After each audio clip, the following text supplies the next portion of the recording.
Hello everyone and welcome to the new series initiated by the UIMS Charity and Wellbeing team, which is going to be a cook-along series.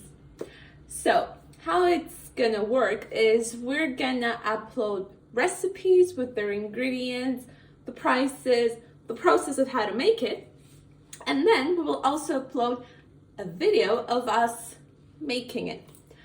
After that, you can send us your questions, anywhere you might have trouble with, and we will gladly answer. So usually our plan is to upload quick and healthy recipes that you can do also during the examination period. But today we're gonna start with something different, and we're gonna do a dessert, which is not necessarily not healthy because the ingredients are quite simple and not so calorie bearing, if you ask me.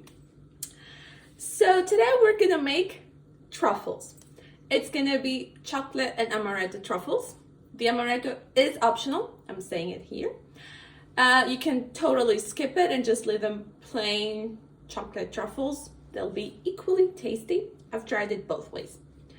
So I'm gonna put a really nice picture of all the ingredients and the appliances that you're gonna need, but I'm also gonna show you.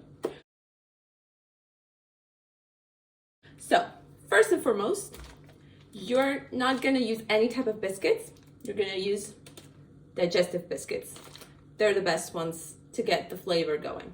You're not gonna use the whole package, so you may freely use the rest with your coffee. Then you are gonna need a can of condensed milk. I'm not sure if condensed is the right way, but it's that sugary milk that you use in desserts. It's not like the one you put in the coffee, so don't mix those up. Then,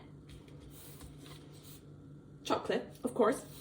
I use personally, to balance the flavor out, 1 milk and 1 dark chocolate, but you can use whatever you want. You can use 2 milk chocolates, 2 dark chocolate. You can put white chocolate, like chocolate with whatever in it. But that's just my advice. Then, you will also need a tablespoon of butter, no more. And for the topping, I'm gonna use truffle, but you can also not top them if you want, or do it with plain cocoa, like coconut, whatever you want. It's up to you. I just like those.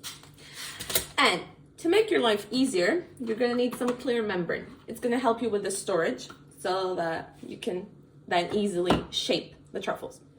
And as of kitchen appliances, you're gonna need spoons, and you're gonna need like a small pot because we're gonna warm up the milk a bit.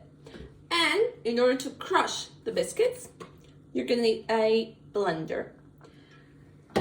I personally do the biscuits powder, but you can also do it with your hands in really small pieces. It's totally up to you. So after that small introduction, let's get on into actually making the truffles. Okay, let's start. Well, actually, before we start, I forgot to mention something important. In order for you to put the truffles into something, I use those thingies. They're supposedly for cupcakes, but they work wonders for truffles. And I also forgot to mention the amaretto that I'm gonna be using. And in its place, you could also use whiskey or rum. It's totally up to you. I just use this one because it's a tiny sweeter compared to the other two.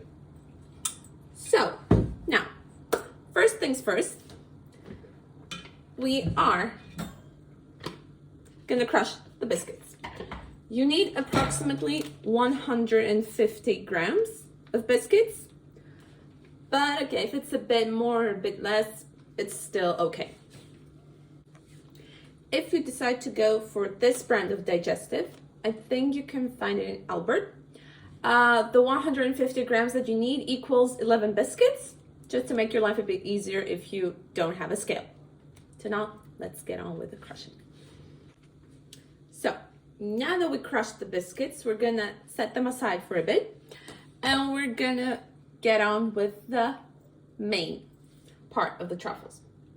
So what you want to do now is crush your chocolate into like smaller pieces to make it easier for it to like melt when you put it in the pot.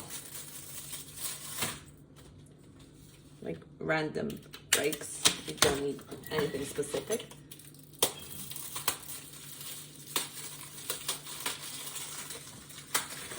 Okay, and now that I crushed it, I leave it next to me because I'm gonna use it in a bit. Now, on our pot, we turn on the stove at low heat, so like 3, 4, depends on how like powerful your stove is. Mine doesn't want to cooperate right now. Ha, it did. So I'll set it to 4. You don't want to cook any of the ingredients, you just want to like heat it up. So now we open the condensed milk. Be careful not to cut yourself.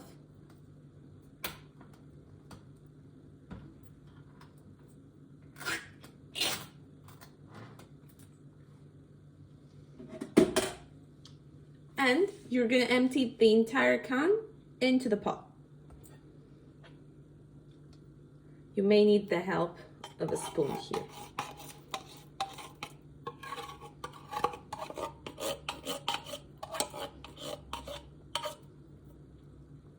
Okay, empty. And the condensed milk should look like this. It's like really thick. Now, what you are gonna add in that mixture is a tablespoon of butter. And your goal is for the butter to incorporate itself into the milk. And once that happens, you take it off the stove. So, tablespoon of butter in, and that's all you're gonna see of it. And now I'm just gonna simply stir it a bit till it melts. It's gonna take that yellow like liquid form. I will show you as well. That's a good close-up of the butter. It's been in for like 2 minutes and you see that it has already started to almost incorporate itself into the milk, and that means it's about time to take it off the stove. So in this step, you need to be careful because you really don't want the milk or the butter to burn. So it's been in for about like 2 minutes, not more. And it's almost fully melted. You're gonna need the mixture to reach some temperature because we're gonna add the chocolate into this mixture. So you want it to melt with the heat. So my mixture is now ready. The butter has melted. I'm turning off the stove and I'm removing the pot from the stove because we don't want the ingredients to melt or cook. So now what we are gonna do is into that pretty mixture, we're gonna add our chocolate that we crushed.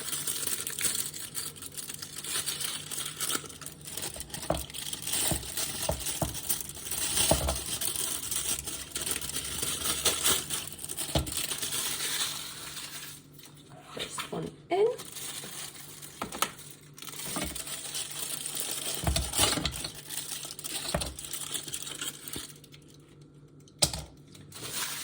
Second one in. Should look something like this. And what we do now is we just stir in order for the chocolate to melt. This process can take a while, so I'm not gonna tire you, and I'll come back when it's fully melted. If you are having trouble with melting the chocolate, you can put the pot back into the turned off stove for that some like extra heat, but don't turn it on again because we do not want the mixture to cook. 2-3 minutes of stirring later, your mixture should be done. The chocolate should be fully melted and it should have that nice thick texture.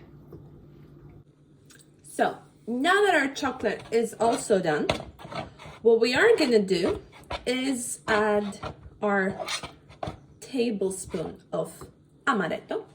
In my case, in your case, it can be add nothing or add whiskey or rum.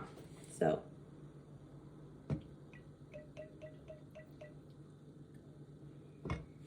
that was it.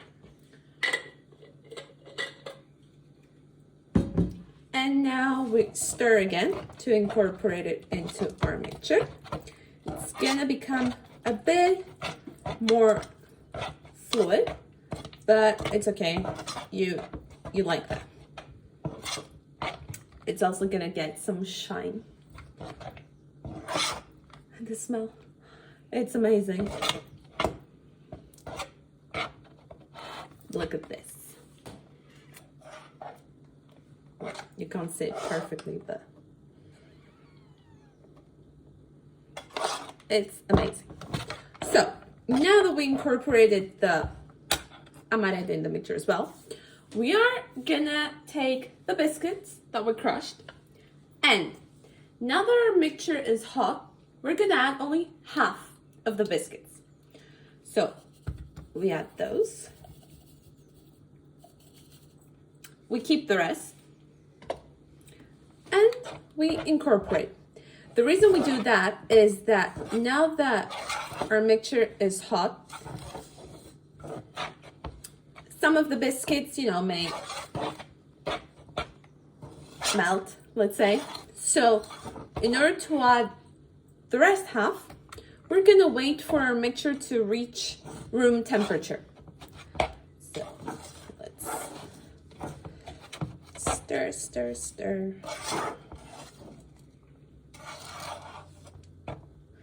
Should have that nice thick. Okay, now it has become something like this with the biscuits incorporated. Looks like it's like almond chocolate. So now that we do that, we will leave our mixture aside, may take up to half an hour. We'll come back then and we'll add the other half of the biscuits. So guys, after 30 minutes, I'm back. The mixture is now at room temperature for sure. It's better to leave it a bit extra than less because it's gonna give you a bit of a hard time. So now we're gonna add the rest of the biscuits and we're gonna mix again.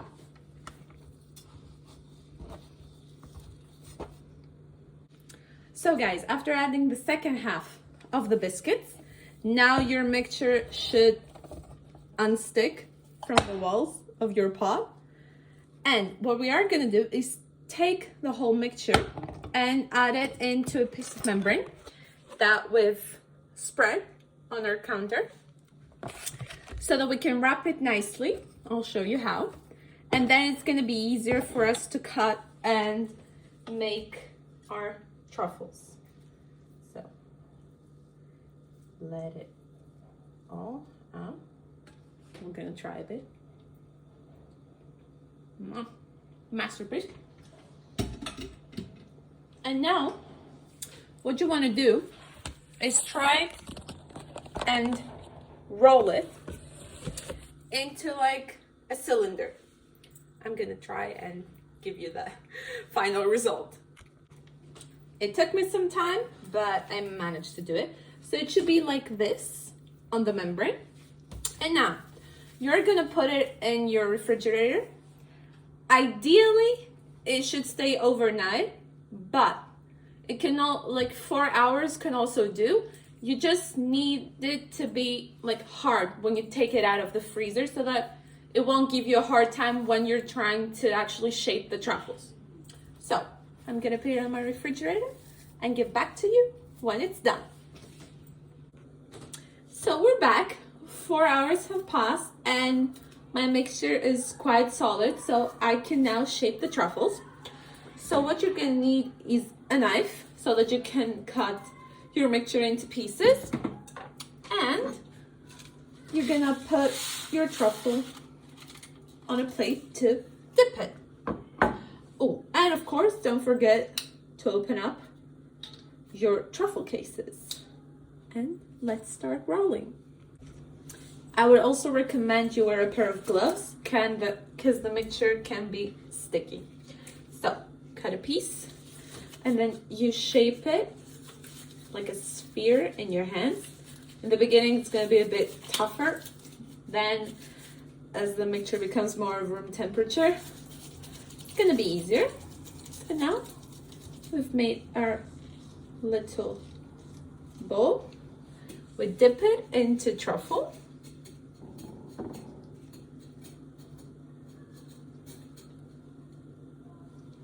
And ta-da!